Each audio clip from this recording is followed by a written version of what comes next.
Bismillahirrahmanirrahim. Assalamualaikum warahmatullahi wabarakatuh. Perkenalkan, nama saya Sadi Saparudin, SDM PKH dari Kecamatan Cilawu, Kabupaten Garut, peserta diklat P2K2 Angkatan 92 dengan nomor absen 22. Kali ini saya akan coba mensimulasikan pemaparan materi khususnya modul 5 tentang kesejahteraan sosial sesi 14. Pentingnya kesejahteraan lanjut usia dengan langkah ketiga yaitu memahami lansia poin ke-11 dan 12. Selamat menyaksikan. Bu Ibu, ya tadi kita sudah membahas tentang kekerasan yang terjadi kepada lansia. Sekarang saya mengajak ibu-ibu semua untuk bisa membagi kelompok ya. Baik, dan saya akan coba membagi kelompoknya. Pertama, kelompok dari kelompok sebelah kiri saya. Silahkan Bu Teni ya, karena kita ada 27 orang, kita bagi menjadi 3. Kemudian yang di depan saya ada Bu Ida, silahkan Bu Ida. 7 orang yang dekat Bu Ida. Kemudian sebelah kanan saya Ibu Iren, 7 orang dekat dengan Bu Iren. Berikutnya, simak apa cerita yang akan saya bacakan mengenai cerita tentang seorang nenek. Untuk pertanyaan pertama, khusus untuk sebelah kiri saya, Ibu Teni dan ibu-ibu yang lainnya, kelompok 1. Ini pertanyaannya, termasuk lanjut usia yang seperti apakah nenek tersebut? Apa ciri-cirinya? Ya, gitu. Kemudian silahkan dicatat oleh Ibu Teni. Yang kedua, Ibu Ida dan ibu-ibu yang lainnya di kelompok 2. Pertanyaan yang akan ditanyakan adalah, apakah nenek tersebut mengalami kekerasan? Jika iya, kekerasan apa yang dilakukan oleh anak atau keluarganya? Itu ya. Udah dicatat Bu Ida? Iya. Baik. Berikutnya, terima kasih Bu Ida. Bu Iren, silahkan untuk mencatat soalnya. Apa yang dapat dilakukan oleh anak atau keluarga atau orang terdekat jika menghadapi lanjut usia yang demikian? Siap Bu ya? Kelompoknya sudah dibagi, pertanyaannya juga sudah disampaikan. Sekarang simak cerita dari saya mengenai kasus Nenek A. Ya, Nenek A berumur 76 tahun. Suaminya meninggal sejak tahun 2004. Ia mempunyai 4 orang anak yang semuanya sudah berumah tangga. Nenek A tinggal bersama anak bungsunya yang sudah beristri dan mempunyai anak 2 orang, semuanya laki-laki. Namun saat ini anak laki-laki nenek tersebut pindah bekerja di luar kota dan pulang ke rumah seminggu sekali. Sehingga di rumah hanya dengan menantu dan kedua cucunya serta menantunya sering bersikap tidak sopan terhadap nenek A, seperti sering membentak, tidak peduli, dan pernah beberapa kali tidak menyiapkan makanan. Kegiatan nenek sehari-harinya menjaga ruko miliknya.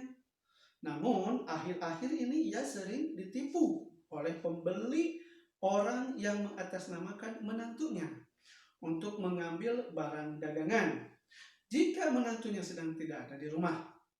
Bahkan terakhir kali si nenek tertipu oleh orang yang mengambil barang dagangan sekitar 3 juta rupiah. Memperhatikan kondisi demikian, maka anak-anak menyarankan agar si nenek berhenti berjualan. Namun nenek tidak mau karena lumayan menghasilkan. Nenek A sering mengeluh dan mengatakan bahwa anak-anaknya tidak sayang padanya karena sering berselisih paham. Padahal anak-anaknya semua sayang kepada nenek tersebut dengan memenuhi kebutuhan nenek, seperti misalnya membelikan baju, membawakan makanan, menemani bercerita meski tidak dapat setiap hari. Kadang-kadang nenek A juga menunjukkan perilaku yang memalukan, misalnya menggunakan baju yang sudah tidak pantas, sementara baju-baju bagus tertumpuk di lemari. Selain itu, ia malas mandi, sehingga kadang-kadang badannya agak bau.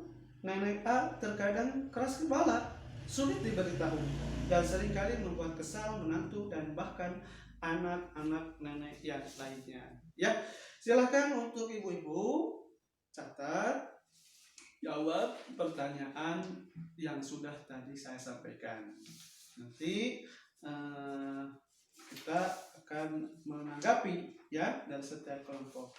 Saya kasih waktu 5 menit ya Bu. 1, 2. Baik, silahkan kelompok 1 untuk menyampaikan hasil dari hasil nyimaknya. Pertanyaan pertama tadi ya kepada kelompok Bu Teni, termasuk lanjut usia yang seperti apakah nenek tersebut? Apa ciri-cirinya? Silahkan, mau dijawab siapa? Oh, Bu Teni, silahkan. Yang apa? Termasuk kepada mandiri. Iya, kenapa disebut mandiri Bu? Karena nenek tadi berjualan, betul. Kemudian ada lagi yang lain nggak Bu? Yang lain tidak puas, betul. Kenapa Bu tidak puas? Karena seringkali mengeluh, mengatakan bahwa anak-anaknya tidak sayang padanya. Iya, terus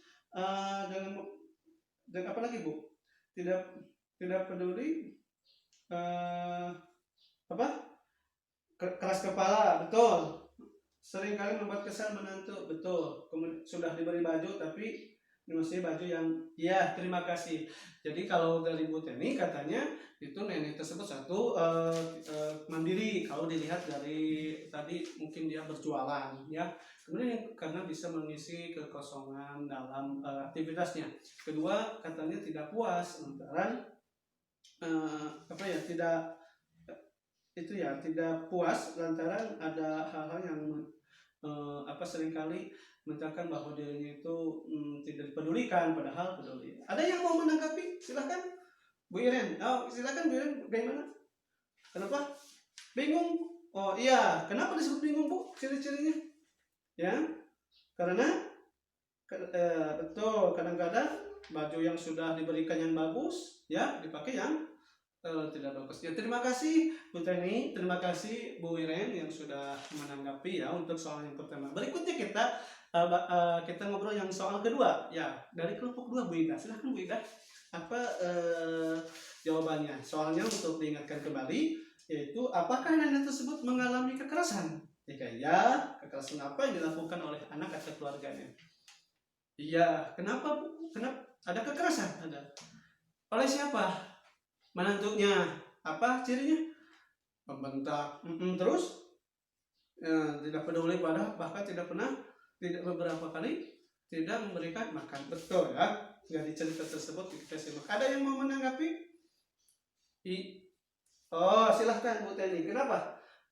Kalau anak-anaknya mah sayang, tapi menantunya pernah beberapa kali yang tidak pantas ya untuk lansia. Baik, terima kasih ya Bu Teni, terima kasih Bu Ida jawabannya. Selanjutnya kita masuk ke kelompok 3 ya. Soal nomor 3 kembali untuk semuanya mengingatkan apa yang dapat dilakukan oleh anak atau keluarga terdekat jika menghadapi lanjut usia yang demikian. Silahkan Bu Iren, jawabannya apa beserta kelompok? Sikap sabar, tetap menyayangi, betul. Iya, tidak tidak marah-marah, betul. Siap, terima kasih Bu Iren. Ada yang mau menanggapi? Gimana Bu Aten? Oh iya, betul. Katanya karena orang tua kita juga adalah mereka sangat sayang kepada kita pada saat kita kecil, menyayangi kita pada saat kita. Dan orang tua kita itu adalah gambaran kita juga ya. Ketika kita menabur kebaikan maka kebaikan. Terima kasih Bu Aten, terima kasih Bu Iren ya. Alhamdulillah untuk soal nomor 1, nomor 2, nomor 3 semuanya sudah kita bahas. Kita akan coba simpulkan Ibu dengan sama-sama memperhatikan flip chart nomor 6 ya. Flip chart nomor 6 kita simak baik-baik. Silahkan. Untuk berikutnya saya mencoba siapa yang berkenan membacakan ya untuk kita semua flip chart yang ada di depan saya. Silahkan. Bu Epon, silahkan Bu Epon. kekerasan dan penelantaran terhadap lansia. 1. fisik, kekerasan yang dilakukan sehingga menyebabkan rasa sakit, luka, cacat, atau penyakit. Contoh, mendorong, mencubit, memukul, tidak menyediakan makan terlebih dahulu. Terima kasih Bu Epon ya telah membacakan Bu. Tadi dari cerita Nenek A juga ada nggak Bu di sini yang berkaitan dengan fisik? Ada ya? Apa tadi? Tidak menyediakan makan dan minum ya.